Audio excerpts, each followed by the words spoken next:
Bonjour tout le monde.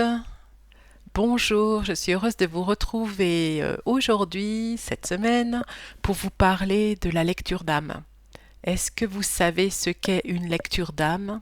Je vais vous donner la définition que moi j'en ai et surtout la manière dont moi je procède lorsque je donne une lecture d'âme à une personne qui le souhaite.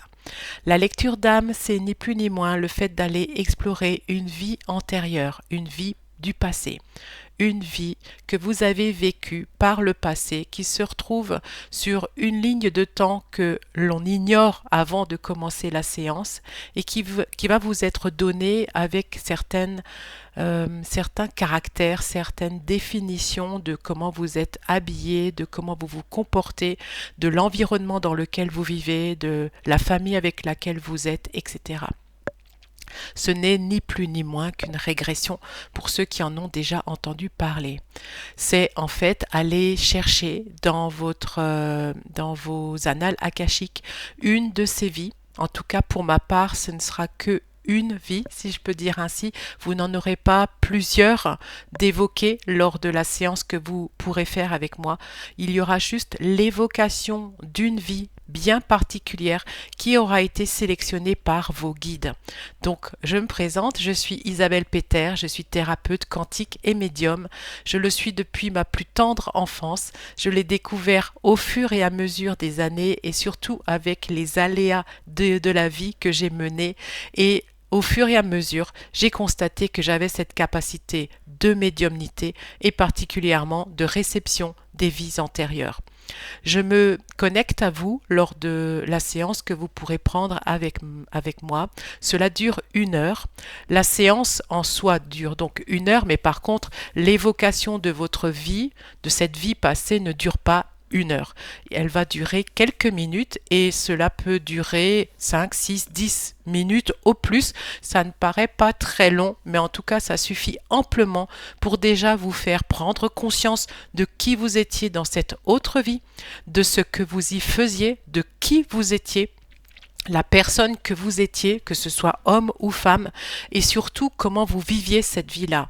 Vous allez recevoir dans cette transcription que je vais recevoir par claire audience, puisque ça c'est le canal favori que j'ai, c'est la claire audience, vous allez recevoir dans cette évocation de cette vie bien particulière des informations qui vont vous percuter.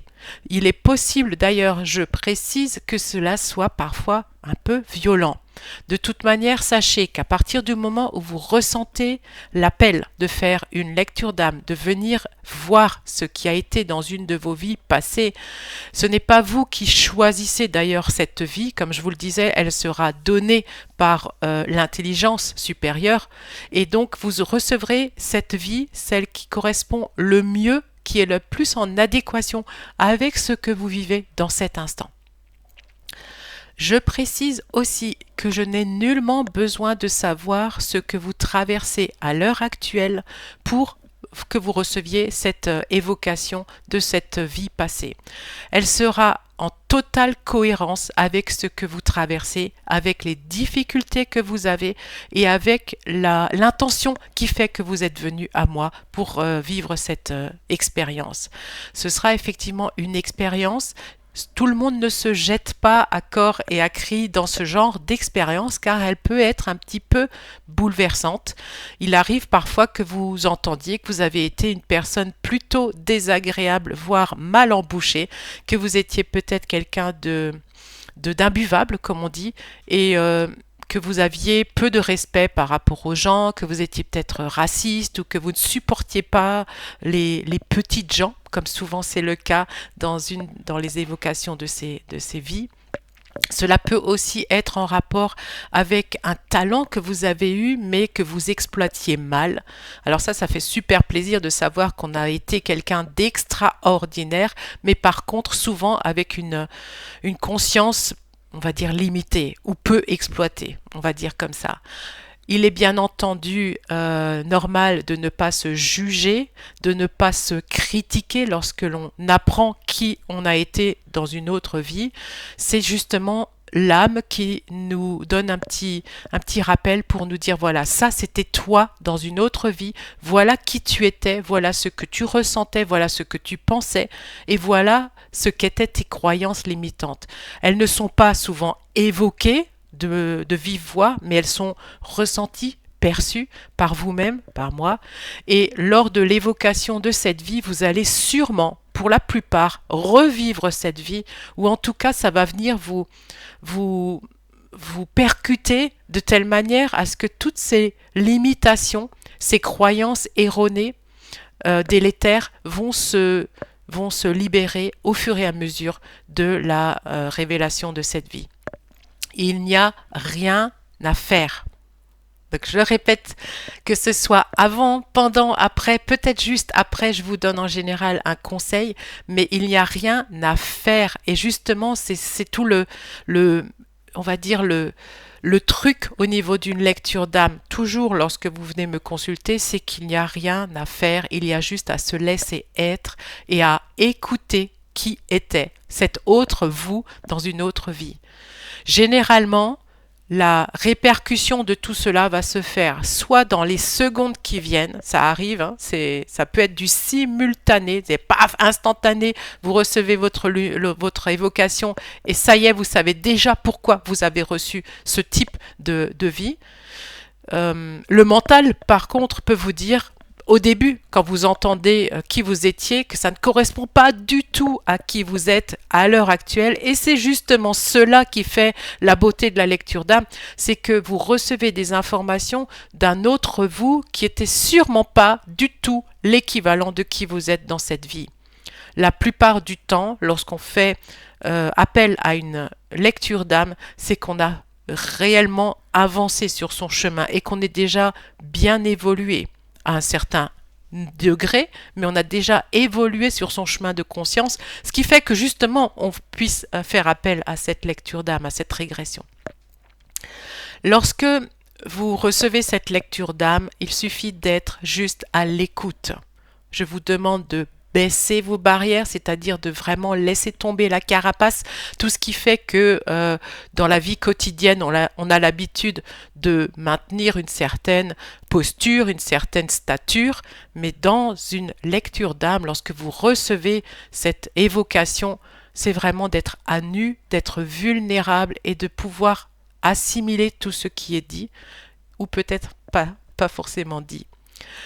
Lorsque vous avez entendu cela, au bout de quelques minutes, on peut bien sûr reprendre la discussion, vous et moi, et évoquer surtout ce qui a fait que vous vous êtes senti bizarre, interloqué, surpris ou même réjoui parce que vous avez compris certaines évidences qui vous étaient cachées jusqu'à présent. Parce que le fait de connaître quelles étaient vos croyances limitantes par le passé, qui sont sûrement celles qui sont encore inscrites dans votre ADN, engrammées comme on dit, viennent se libérer juste par l'évocation de cette lecture d'âme.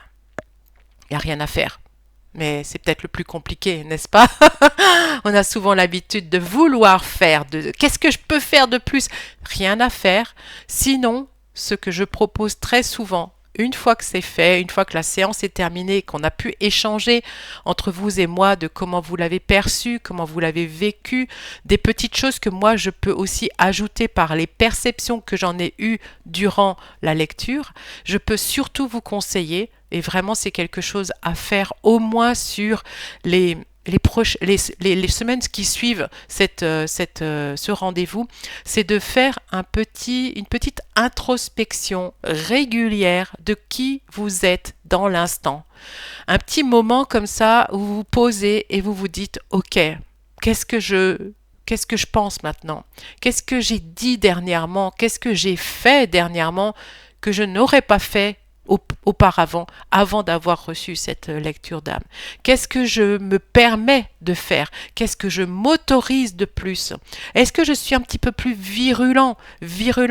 Est-ce que je prends mon pouvoir là où peut-être avant j'étais plus soumise? Toutes ces questions, toutes ces prises de conscience, ça se passe parfois tellement facilement et dans la fluidité qu'on ne réalise pas qu'on a fait un saut quantique après une lecture d'âme. Je me souviens d'une personne qui, après avoir entendu l'évocation de sa lecture d'âme, a éclaté de rire à la seconde où j'avais fini, alors que de ce que je me souvienne, cette évocation n'était pas du tout reluisante pour elle. Et lorsque je lui ai demandé qu'est-ce qui a fait qu'elle soit comme ça à rire aux éclats, elle a dit qu'elle a compris immédiatement pourquoi elle avait entendu cette lecture d'âme. En l'occurrence, pour elle, ça voulait dire maintenant, soit cette petite fille que tu es au fond de ton cœur, soit cette personne, on va dire, puérile, ou du moins c'est comme ça qu'elle était jugée par les autres, parce qu'elle prenait toutes les choses très fleur bleue, et dès qu'elle regardait un peu la nature, qu'elle était justement à admirer un papillon, n'importe quoi, une fleur, elle était comme une enfant qui découvre la nature, les joies de l'existence, et la plupart du temps, les personnes se moquaient d'elle. Et elle a compris que c'était elle, cette façon d'être, cette puérilité, si on peut dire, ce côté infantile, que ce n'était pas quelque chose qu'elle devait se retirer, mais justement exprimer, pour ne pas mourir à l'intérieur d'elle-même. Voilà, ça c'était juste ça. Il a suffi de 10 minutes pour qu'elle prenne conscience qu'elle était en train de s'oublier parce que les personnes autour d'elle lui faisaient comprendre qu'elle n'avait pas une stature, une façon d'être normale. Mais ça, c'est un exemple parmi tant d'autres. Qu'est-ce que je peux vous citer aussi? J'ai déjà eu une personne qui, au bout de 3 semaines, m'a rappelé pour me dire « Isabelle, c'est bon, j'ai pris ma décision, je quitte mon boulot. » Waouh!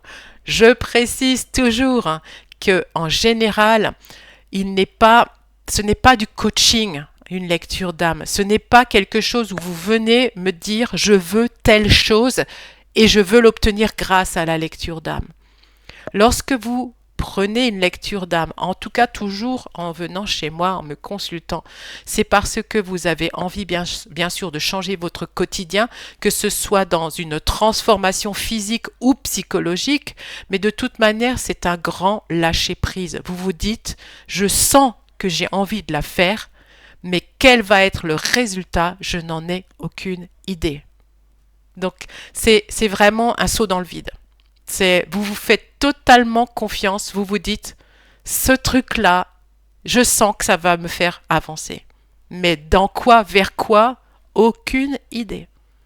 Vous voyez ce que je veux dire, on vous demande de faire totalement confiance à votre intuition, à votre petite voix qui vous dit, ouais, ça c'est pour moi.